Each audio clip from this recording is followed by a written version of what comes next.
नमस्कार दोस्तों, आज हम जानेंगे हिंदी फिल्म इंडस्ट्री के महान पार्श्व गायक मुकेश जी की जिंदगी का एक बेहद दिलचस्प किस्सा। मुकेश जी, जिनकी आवाज ने करोड़ों दिलों को छुआ, उनका सफर कैसे शुरू हुआ था, ये किस्सा हर संगीत प्रेमी को पता ही होना चाहिए। तो चलिए उन्हें याद करते हैं एक बेहतरीन कहानी के साथ। उस जमाने में डीजे नहीं हुआ करते थे, इसलिए मुकेश जी को बारात का मनोरंजन करने के लिए कहा गया। इनसे कहा गया कि तुम गाते बहुत अच्छा हो, चलो कुछ गा कर सुनाओ। उस दिन मुकेश जी की बहन की शादी थी, जाहिर है वो इनकार नहीं कर सकते थे। मुकेश जी ने गाना शुरू किया और उन्होंने के.एल. सहगल साहब का एक गाना गाया। उस शादी में मुंबई, तब बॉम्बे हुआ करता था, से 2 लोग शिरकत करने आए थे। सारी रात गाना बजाना होता रहा। अगली सुबह बारात विदा होने के बाद बॉम्बे से आए वो दोनों आदमी मुकेश जी के पिताजी से मिले।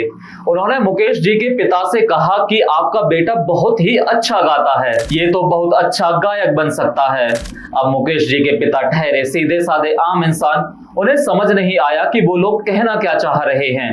उन्होंने हैरत से उन दोनों आदमियों को देखा, फिर मुकेश जी से पूछा कि ये लोग कौन हैं और क्या चाहते हैं। मुकेश जी ने उन्हें बताया कि ये फिल्मी दुनिया के लोग हैं और बहुत मशहूर हैं। उन दोनों में से एक मुकेश जी के पिता से बोला, आप इसे हमारे साथ फिल्मों में काम करने के लिए भेज दीजिए, ये सहगल से भी ज्यादा नाम कमाएगा। उस दौर में मुकेश जी के पिता ने सिर्फ सहगल साहब का ही नाम सुना था, बाकी उन्हें फिल्मी दुनिया के बारे में ज्यादा नहीं पता था। उस समय मुकेश जी मैट्रिक्स यानी 10वीं की पढ़ाई कर रहे थे। उनके पिता ने उन दोनों आदमियों से कहा कि भाई हम तो इसे कोई क्लर्क वगैरह की नौकरी में ही लगवा देंगे, ये फिल्म हमारी समझ से बाहर की चीज है। काफी समझाने के बाद भी जब मुकेश जी के पिता नहीं माने तो वो लोग वापस बॉम्बे लौट गए। कुछ दिन बाद उनमें से एक ने मुकेश जी के घर एक तार भेजा।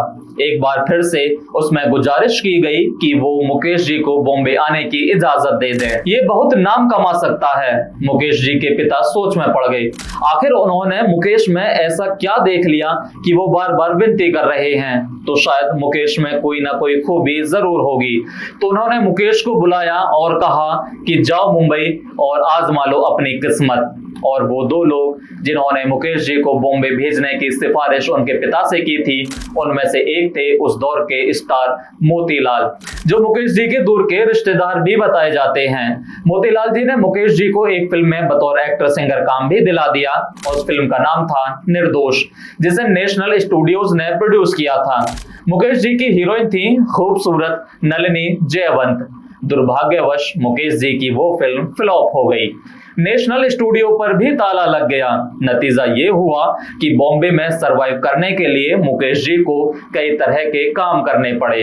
कभी वो शेयर ब्रोकर बने, कभी उन्होंने ड्राई फ्रूट्स बेचे, तो कभी कुछ और काम किया। इस दौरान चंद और फिल्मों में मुकेश जी ने एक्टिंग व गायकी की थी, लेकिन वो फिल्में भी ना चल सकी। मुकेश जी को लगा कि फिल्मों में उन्हें सफलता नहीं मिल सकेगी, लेकिन तभी फिल्मी दुनिया में क्रांति हो गई। एक ऐसी क्रांति जिसने मुकेश जी सहित कई और कलाकारों की जिंदगी बदल दी।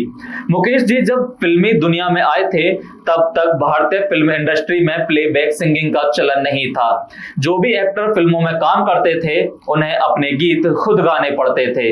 कुछ मौके आए थे जब प्लेबैक सिंगिंग की गई थी, लेकिन 1943 में कलकत्ता में पहली दफा भारत में प्रोफेशनल प्लेबैक सिंगिंग स्टार्ट हुई थी। उसके बाद बॉम्बे फिल्म इंडस्ट्री में भी प्लेबैक सिंगिंग का चलन शुरू हो गया और मोतीलाल जी की मदद से मुकेश जी को फिल्म पहली नजर में बतौर गायक अपना पहला गीत रिकॉर्ड करने का मौका भी मिल गया।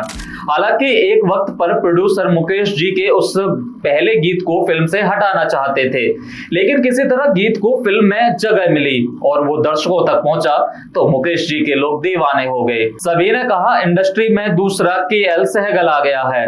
पहले ही गीत ने मुकेश जी को बतौर प्लेबैक सिंगिंग सफलता दिला दी, जबकि बतौर एक्टर सिंगर वो नाकामयाब रहे थे और फिल्म इंडस्ट्री छोड़ने का विचार करने लगे थे। मुकेश जी जब मशहूर हुए तो किसी ने एक दिन उनसे पूछा कि मुकेश जी, क्या आपके मन में कभी हीरो बनने का ख्याल नहीं आया? मुकेश जी ने जवाब देते हुए कहा कि मैंने तो शुरुआत ही हीरो के तौर पर की थी, लेकिन मैं फेल हो गया। फिर मैंने सोचा कि एक सेकंड क्लास एक्टर बनने से अच्छा है कि मैं एक फर्स्ट क्लास सिंगर बन जाऊं। 20 जुलाई 1923 को दिल्ली में मुकेश जी पैदा हुए थे। उनका पूरा नाम था मुकेश चंद्र माथुर। मुकेश जी के पिता का नाम था जोरावर चंद माथुर और उनकी माता का नाम था चंद्राणी माथुर। 10 भाई बहनों में मुकेश जी छठे नंबर पर थे। मुकेश जी की बहन को संगीत सिखाने के लिए एक संगीत टीचर उनके घर आया करते थे। उन्हें देखकर ही मुकेश जी को गाने का शौक हुआ था। मुकेश जी ने सरल त्रिवेदी जी से शादी की थी और उनकी शादी इतने नाटकीय अंदाज में हुई थी कि इस पर एक छोटी सी फिल्म बनाई जा सकती है। किसी दिन मुकेश जी की शादी का किस्सा भी हम जरूर सुनाएंगे। संघर्ष, किस्मत और हुनर, ये सब तब मिलता है जब आप अपने पैशन के मुताबिक चलें। मुकेश जी की कहानी हमें बताती है कि कभी हार मत मानिए, क्योंकि हुनर की हमेशा कद्र होती है।